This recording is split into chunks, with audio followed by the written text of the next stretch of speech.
our draft for today, the best number 2 receivers in the NFL. This could get interesting because first you have to, have an idea of what a number 2 receiver is, who the number 2 receivers are, which creates some opportunities for challenge flags, Chris. I'll go ahead and give you the first pick in this one. Well, number 2 receivers. First, what? I knew, but you're right. That's a good question. I mean, because like we could throw out a team. I'm going to throw it out there. I don't care if you pick them or not. But let's just say the Los Angeles Rams. They got Robert Woods and Cooper Kupp. Who's the 1, who's the 2? I would argue both are 2s, really. In the realm of the NFL. But I guess in the spirit of the draft, we're going to say 1's a 1 and 1's a 2. So we'll see where it goes. I'm not going there, even though I think they're phenomenal football players. My best number 2 wide receiver. Make your pick. My best number 2 wide receiver will be Jarvis Landry. I think that's the best number 2 receiver in football. He's such a good number 2. You're not sure he might be a number 1, but he's not a number 1 with the Cleveland Browns. It's Odell Beckham Jr., okay? He is the guy that garners the most attention and is the superstar of that team. But Jarvis Landry, I mean, come on, he does everything. Can run the football, speed sweeps, catch screens, break tackles, make people miss. And then within a number 2 receiver, we usually think like slot, he can work the middle of the field and do all those things. Yeah, he's as good as it gets in that department, let alone he's really got enough talent to line up outside and be a dangerous guy there too. So as far as that's concerned, I think Jarvis Landry is the best number 2 in the sport. All right, let me ask you this question. Who would you rather have on your team, Jarvis Landry or Sammy Watkins? Oh, I like guys that stay healthy. So I know you're going to take Sammy Watkins, but I like guys that are healthy. That would be my argument. Trust me, Sammy was in my thought there. So you going Sammy? I'm going Sammy. I mean, the guy was the 4th overall pick in the draft. I know. In the same year that Odell Beckham Jr., the number 1 receiver in Cleveland, was drafted. Now, Watkins has never lived up to that status, but he's found his niche in Kansas City as the number 2 to Tyreek Hill because he's got number 1 receiver skills in a number 2 receiver's body. That's what makes him, in my mind, the best number 2 receiver in the NFL. He's really not a number 2 receiver. He's a co-number 1, but then again, Tyreek Hill's so good, you can't be number 1. You can't even be co-number 1 with Tyreek Hill around. So he's number 2 just by virtue of the fact of how good Tyreek Hill is. So they're both so good. Give me Tyreek Hill's number 2 receiver, Sammy Watkins. Yeah, I get it. It's the same premise of the guys I just talked about. Yeah, Landry and Odell, they're both number 1s, really. But I understand. My pick's better. I mean, you're only going to get your guy for 4 games. I'm getting mine for 16, so I like my pick better. Okay. All right. Pick number 2 is going to be, I'm going to the team we just talked about in your power rankings. I'm going with Mike Williams. Yeah, Los Angeles Chargers. He's a guy that, I don't know, we just seem to never really talk about, but huge body, can make some plays happen after the catch. I mean, one of the better 50-50 high-point receivers in all of football.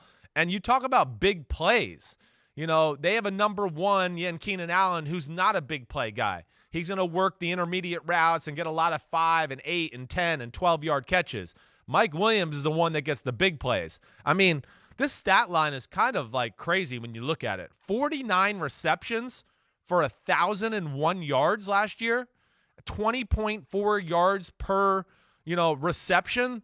I mean, that's pretty amazing to say that, a guy that's not getting a ton of balls come his way. When they do come his way, they're game-changing type plays. So Mike Williams is going to be my second pick. See, this is one where you stray, I think, a little too close to the sun on wings of pastrami because you could argue he's the number 1 with the Chargers. So and you Keenan argue Allen that is with the number Keenan 2. Allen, then you argue that with him on Twitter because I don't think I'm not picking it. I can tell you that. Mike Williams is number 2. But remember, I know. Remember our argument for Keenan Allen not being a top 10 guy? Yeah. If you don't command double coverage, you're not a top 10 guy. We'd need to look at the Chargers film to resolve this and see who gets doubled between the 2. The guy who gets doubled is the number 1. The guy who doesn't is the number 2. And maybe it's interchangeable. I don't know, and I'm not going to pretend to know. Yeah. But to me, that's why I stayed away from that one, because I'm looking for a clear number 1, clear number 2. Here's a clear number 2, even though we don't know who the number 1 is.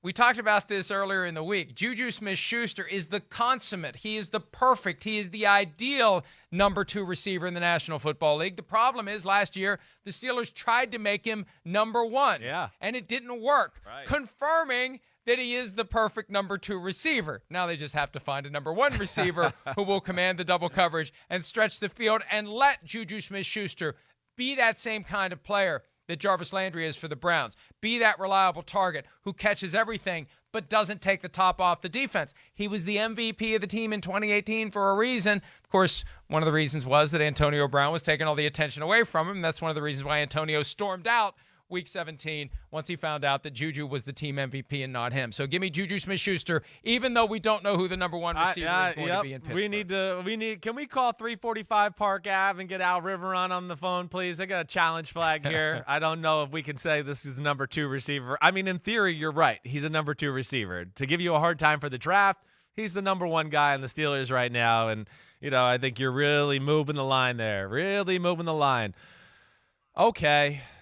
Man, I didn't think this guy was going to be on the board here, honestly, but I got to go Chris Godwin for the Tampa Bay Buccaneers. I honestly, I didn't even think I was going to be able to pick him here. But, hey, yeah, when you're one of the, arguably one of the best slot receivers in football, got good size, everything like that, a big part of the offense. Yeah, we know Mike Evans is the main guy there. He's the one that attracts the true double team. Mike Evans is a true number 1. I don't think you're going to argue that. But Chris Godwin, a guy that really jumped on the scene last year, and I think he's going to have an even bigger role this year because of some of the Brady influence and those New England-type plays that Edelman got all these years. You'll see Chris Godwin, but I think he is clearly one of the best number 2s in football. Yeah, I don't disagree with that, and I thought about taking him instead of Juju, but my point is that Juju is the ideal number 2 guy. Yeah. He's just not on a team where he potentially will have the luxury to be number 2. All right, this can go a lot of different directions, and there are some great number 2 receivers out there, and we're going to have to mention some of them on the way out to minimize the attacks that we absorb on social media. I am torn here, but I'll tell you what. I got to go with Larry Fitzgerald. I have to. DeAndre Hopkins becomes the clear-cut number 1. I mean, you could argue Christian Kirk's the number 2 in Arizona. That's what I was going to say, number 3. But Fitzgerald had more production last year, at least in receiving yardage, and he's still, look, there's been this vague sense the last 5 years that he's going to retire, even though he hasn't quite done the full-blown Brett Favre, will I or won't I retire. I don't know why there's been this nagging sense he's going to walk away. He still keeps going, and he still keeps performing. He still keeps producing, and he's never had a guy like DeAndre Hopkins to take attention away from him the way that Hopkins will. I am very excited to see what Larry Fitzgerald will do this year with Kyler Murray throwing the ball, with DeAndre Hopkins attracting double coverage all the time, and one of the best receivers in NFL history who still is in position to leave with every record if he plays long enough. What can he do this year in that offense? Yeah, I mean, he's not falling off the cliff, that's for sure. I mean, he's kind of like the Tom Brady of wide receivers. He's showing everybody, you want to play a long time in a position where you need to be explosive and things like that? He's showing how to do it. It's pretty damn impressive. Again, yeah, he's the number 2. I'll give you that for now. I think it's going to end up being Christian Kirk when all's said and done. But I think you're right. I think we could legitimately call him the 2, borderline 3. Your draft very suspect today. I mean, you picked the number 1, a guy that plays 4 games, and then a borderline number 3 receiver who used to be a superstar number 1. But either way, what other guys did you have on your list? I needed you to get out of this week without being crushed every single day. Emmanuel Sanders. Yeah. The number 2 to Michael Thomas. Right, Marvin Jones, definitely in Detroit. Michael Gallup in Dallas. Tyler Lockett in Seattle. Sure. Who's number 1 in Seattle? Is it DK Metcalf or Tyler Lockett? It's why I stayed away. I mean, I think it's Tyler Lockett right now, right? I mean, I think DK Metcalf's the new go-to superstar guy. I think he proved that at the end of the season. Those I had all those guys on the list. You're right. I even had Robbie Anderson with the Carolina Panthers behind DJ Moore. I mean, we kind of forgot about him in that offseason acquisition. But I think we hit the John Brown, the number 2 up in Buffalo now. Pretty damn good player, too, behind Stephon Diggs. So, there's some good ones out there.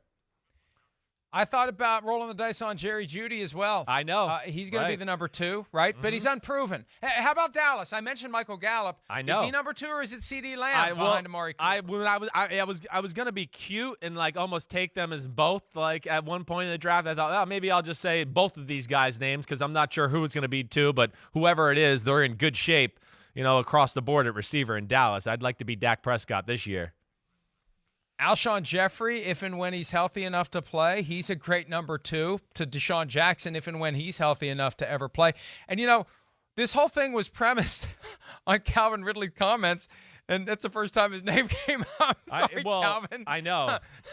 But he's a guy that we could have picked too. He is, and he's a guy that I think, out of the number 2s who has a chance to be still a number 1 too. Like, he could be that guy and going. It's still early on in his career, and yeah, you're behind Julio Jones, who's one of the greatest receivers in the history of football. First ballot Hall of Famer. So it's hard to be a number 1 on that team when that guy's still the main focus.